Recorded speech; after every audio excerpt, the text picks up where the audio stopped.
Welcome back, Wolfpack. Verlis here to the last Fan Fridays of the week. This is going to be a double battle with a Malamar and a Smeargle and Infernape. This is a really interesting team, so weird things could happen. The opponent's team looks not super overpowered, but we do have two battles, so we'll see what happens. Free battle spot, fun stuff. And what could this be? Like, not leading with Smeargle is interesting. The Malamar does stuff. Like, the Malamar's leading up against Tyranitar, so that's just an instant superpower into absolute destruction.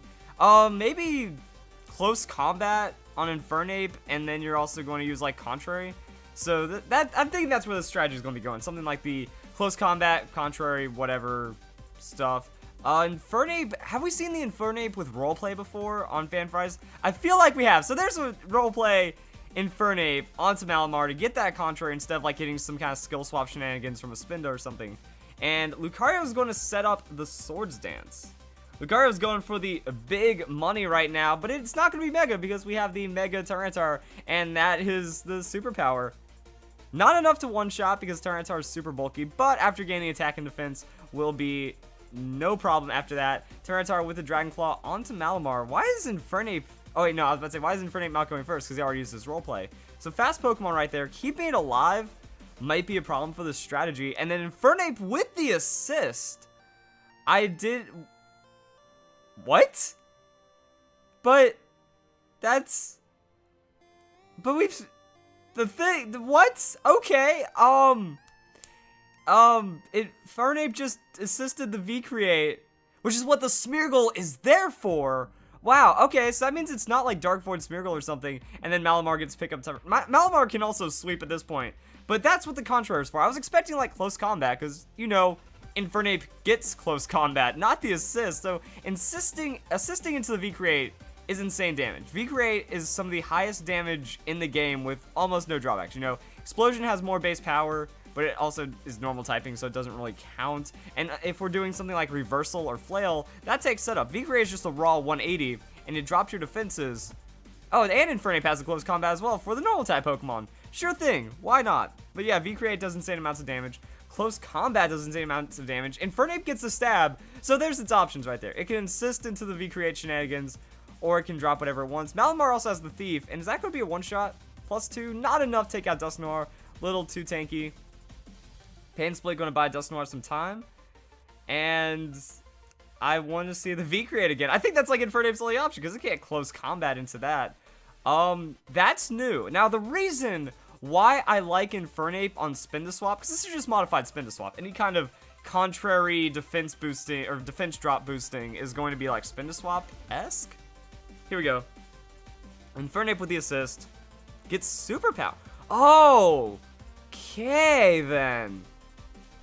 That could be a problem, because I realized, yeah, Malamar has normal moves, and assist will call from the allies' moves.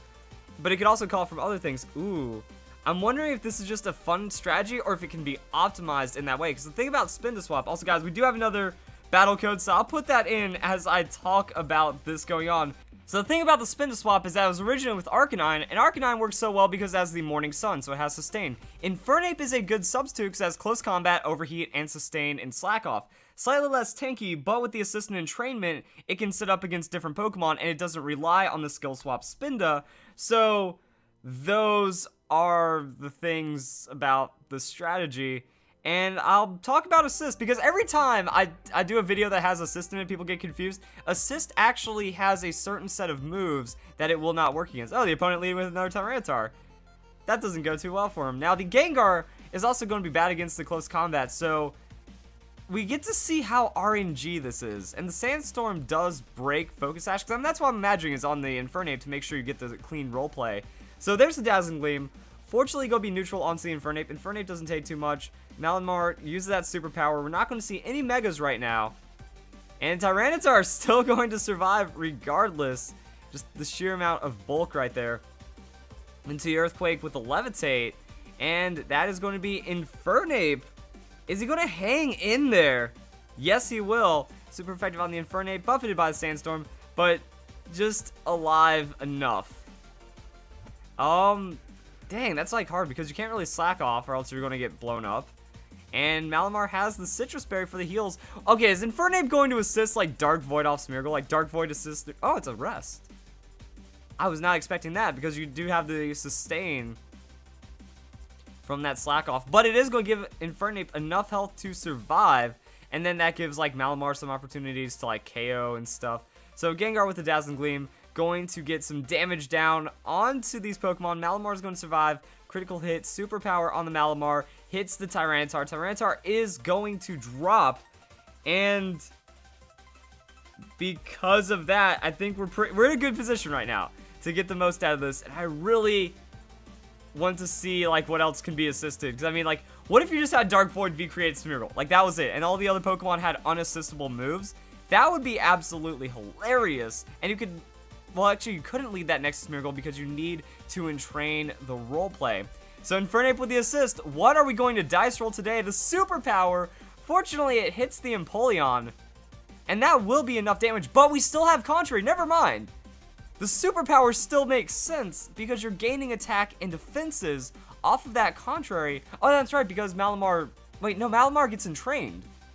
So this actually is better than when you think about Spinda Swap. Because, Spinda will lose the Contrary ability. Malamar keeps Contrary and Infernape has it. So, Malamar's boosting off Superpower. Infernape is boosting off of all kinds of boostables. And this might change the dynamic. Like, you just have a team of Overheat, Close Combat, V-Create, Dark Void. Just ultimate stats where you can't assist poorly. The Sharpedo is something, though, that makes me feel like you could assist bad.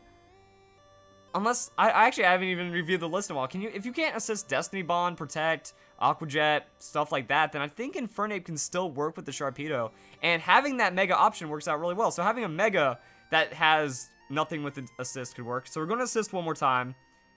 That's going to give us the V-Create. So the V-Create, I love it. It's like Infernape gets Flame Wings, and you kind of see the wings snap to its position. That's super effective hit on Metagross, and that is going to be the speed boosting, defense boosting, special defense boosting.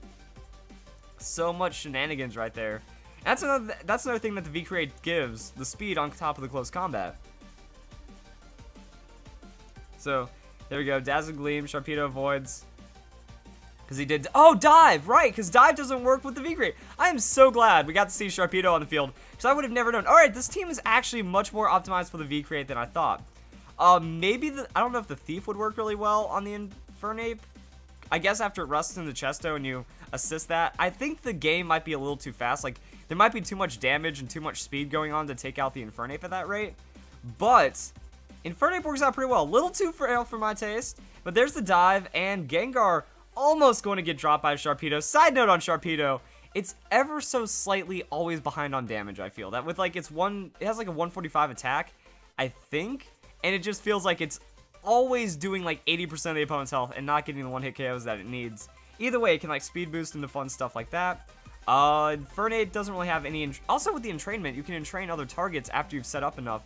So now we're just going to take a couple turns, wait for stuff. The opponent has Dream Eater. Infernape not going to go down. That is actually really close right there, but Sharpedo should be able to take out the Gengar. Sharpedo wakes up, gets the Thief. So no... Wait, is Thief not assistable? Because if it isn't, that is some tech that I was not aware of.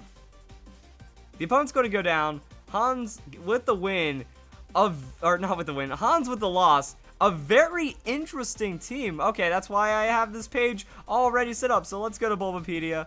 Let's go to this. And this team is much more brilliant than I thought. So, yeah, I was scrolling down. Look at that. Thief. So you can't assist Thief, which is why Malamar gets it. Assisting Superpower isn't bad at all. You can use the Close Combat for defenses. You use the V-Create for defenses. And I would like to think that there's Dark Void on the Smear. Also Destiny Bond. So Sharpedo can carry the Destiny Bond safely. Dive, Protect, because Protect is also there. And then Thief. So Sharpedo gets Dual Stab. Malamar gets stabbed inside of it. I wonder if it's just Thief Superpower as well. Also, the Rest is... Okay, so Rest can be... Alright, so there's no sustain moves. Copycat, counter, covet. So yeah, this is pretty much how that strategy works. What you do is you have the rest of your team dedicated to having no moves.